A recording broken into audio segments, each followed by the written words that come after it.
Welcome to my YouTube channel. আজকে তোমাদের সাথে আমি একটি খুব গুরুত্বপূর্ণ টপিক নিয়ে আলোচনা করব।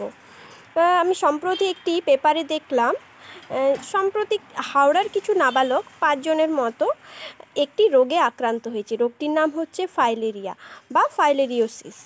তাই আমি ভাবলাম যে তোমাদের সাথে এই রোগ সম্পর্কে কিছু তথ্য শেয়ার করি, যাতে তোমরাও সচেতন হতে পারো।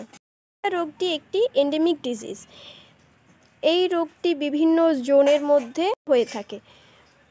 বিভিন্ন জোন যেমন পশ্চিমবঙ্গ, ছত্তিশগড়, তারপর হচ্ছে উড়িষ্যা, এগুলোকে আমরা এন্ডেমিক জোন হিসেবে মেনে থাকি এবং এই রাজ্যগুলিতে আমাদের বেশি পরিমাণে এই রোগটি দেখা গিয়েছে। ফাইলেরিয়া রোগটি 3 প্রকারের হয়ে থাকে, কিন্তু 3 প্রকারের মধ্যে এক প্রকারই হচ্ছে আমাদের এই ভারতবর্ষে দেখা যায়, সেটি হচ্ছে লিম্ফেটিক ফাইলেরিয়াসিস। তাহলে এবার শুরু করি আসল জিনিসটির ব্যাপারে তথ্য। এই রোগটি কী, এই রোগটি কেন হয় এবং কিভাবে ছড়ায়, এর থেকে আমরা কিভাবে বাঁচব, এর চিকিৎসা প্রণালী কী, সে সম্পর্কে আমরা জানব বিশদে। প্রথমে রোগটি কী? এই রোগটি হচ্ছে ভেক্টর বর্ন ডিজিজ। ফাইলেরিয়াসিস রোগটি মশাবাহিত পরজীবী জনিত রোগ, মানে মশার দ্বারা হচ্ছে, কিন্তু অন্য পরজীবী মশা শরীর থেকে অন্য শরীরে, মানে মানুষের শরীরে যাচ্ছে, তার জন্য বিভিন্ন ব্যক্তির মধ্যে ব্যক্তি বিশেষে এই রোগটি দেখা যাচ্ছে। তাহলে স্ত্রী কিউলেক্স মশা এই রোগটির জন্য দায়ী, মানে ফাইলেরিয়া রোগের জন্য স্ত্রী কিউলেক্স মশা দায়ী। এই মশাটি সুস্থ শরীরে কামড় বসাচ্ছে এবং তার শরীরে থাকা ফাইলেরিয়ার পরজীবী যেটি সুস্থ শরীরে গিয়ে প্রবেশ করছে, তার ফলে সুস্থ ব্যক্তি ফাইলেরিয়া রোগে আক্রান্ত হচ্ছে। ফাইলেরিয়া রোগের পরজীবীটি যখন মশার শরীরে প্রবেশ করার পর 3rd স্টেজে পরিণত হয় এবং সেই মশাটি যখন সুস্থ ব্যক্তিকে কামড় দেয় তখনই ট্রান্সফার হয়, পরজীবীটি মশার থেকে সুস্থ শরীরে ট্রান্সফার হয়, তখনই আমাদের ফাইলেরিয়া রোগটি হয়। এই রোগটি আমাদের কোথায় কোথায় আক্রমণ করে? প্রথমত হচ্ছে মানুষের গ্রয়েন মানে হচ্ছে কুচকিতে আক্রমণ করতে পারে। এখানে আমাদের মানে বিভিন্ন লিম্ফ নোডগুলি যেগুলো আছে আমাদের, সেগুলি হচ্ছে ফুলে যেতে পারে। তারপর লিম্ফ নোডে তো অবশ্যই করবে। তারপর হচ্ছে স্ত্রীলোকের স্তনে লিম্ফ নোডে আমাদের এই রোগটি সংক্রমণ হয়। আর আরও বিভিন্ন ধরনের অঙ্গ প্রত্যঙ্গে আমাদের আক্রান্ত করে, কিন্তু বিশেষত হচ্ছে কুচকি, হাত, পা, তারপর স্তন আর পুরুষদের অন্ডকোষে, এই জায়গাগুলিতে বিশেষ করে আক্রমণ করে, এই রোগটি আক্রান্ত করতে পারে। এই পরজীবীটি যখন কোনো সুস্থ শরীরে প্রবেশ করলো, তারপর এর থেকে একটি জলীয় পদার্থ নির্গত হয়। যে জলীয় পদার্থটি কী হয়, মানুষের রক্তে মিশে যায় এবং মানুষের রক্তে চলাচল করতে থাকে, মানে সরবরাহ হতে থাকে, যার ফলে আমাদের বিভিন্ন অঙ্গ প্রত্যঙ্গ এর থেকে আক্রান্ত হয়। রোগটি সম্পর্কে তো জানলাম যে কিভাবে এই রোগটি আমাদের শরীরে ঢুকছে, কিন্তু এই রোগটি হলে আমরা কিভাবে বুঝবো যে আমার রোগটি হয়েছে? তার জন্য কিছু উপসর্গ তো আমাদের জানতে হবে। প্রথম উপসর্গ হচ্ছে জ্বর। জ্বর হলে সচরাচর সমস্ত রোগের প্রথম উপসর্গ হয় জ্বর, কিন্তু জ্বর হলেই যে আমরা বুঝবো যে ফাইলেরিয়া রোগ আমাদের আক্রান্ত করেছে, সেটা তো না। তার সাথে সাথে আরও বিভিন্ন ধরনের উপসর্গ আমাদের দেখতে হবে। প্রচণ্ড পরিমাণে প্রদাহ হবে, লসিকাতে প্রদাহ, যেটা হচ্ছে আমাদের মেইন উপসর্গ। তারপরে মাথা ব্যথা, কুচকি, বগল, তারপর হচ্ছে বিভিন্ন হাতে পায়ে বিভিন্ন ধরনের লাল লাল স্পট যেগুলো ফুলে থাকছে, লক্ষণগুলো তো বিভিন্ন ধরনের মশা কামড়ের ফলে যে রোগগুলি হয় সেগুলোতেও দেখা যায়, কিন্তু এগুলো দেখা গেলেই যে আমার ফাইলেরিয়া হয়েছে তা তো আমরা বুঝতে পারবো না, আপাত দৃষ্টিতে বুঝতে পারবো না। তার জন্য আমাদের চিকিৎসকের পরামর্শ নেওয়া দরকার।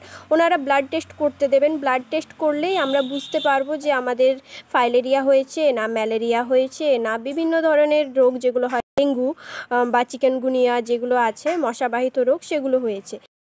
এরপর হচ্ছে চিকিৎসা।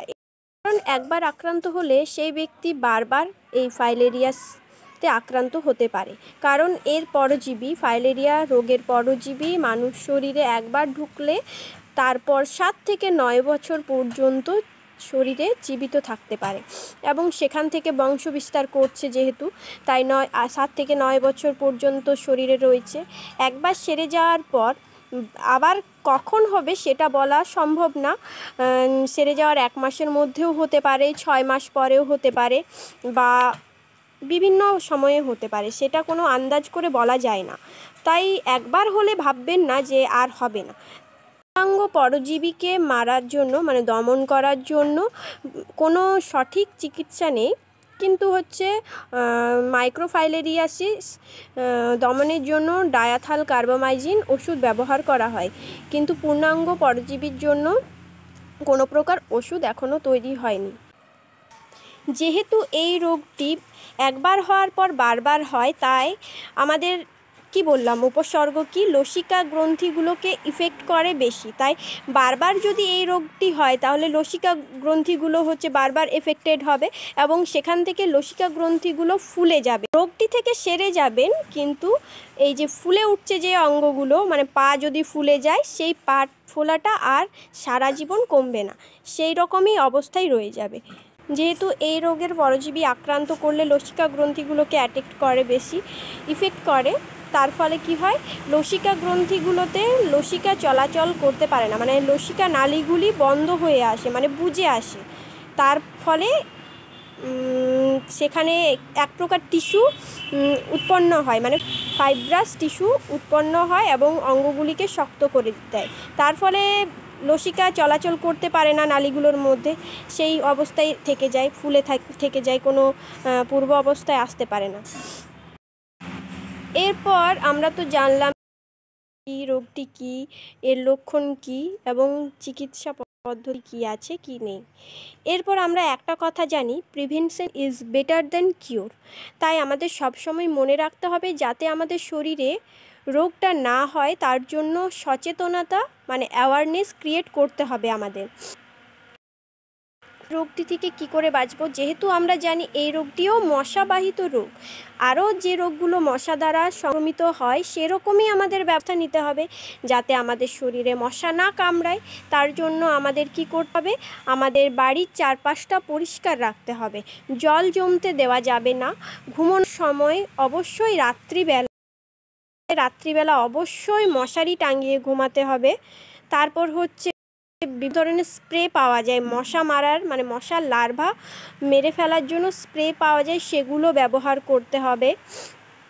তারপর হচ্ছে আমাদের লক্ষ্য রাখতে হবে যাতে কোথাও কোনো জল জমে না থাকে। বর্ষাকালে দেখি আমরা জল জমে থাকে এখানে সেখানে, সেগুলোকে পরিষ্কার রাখতে হবে।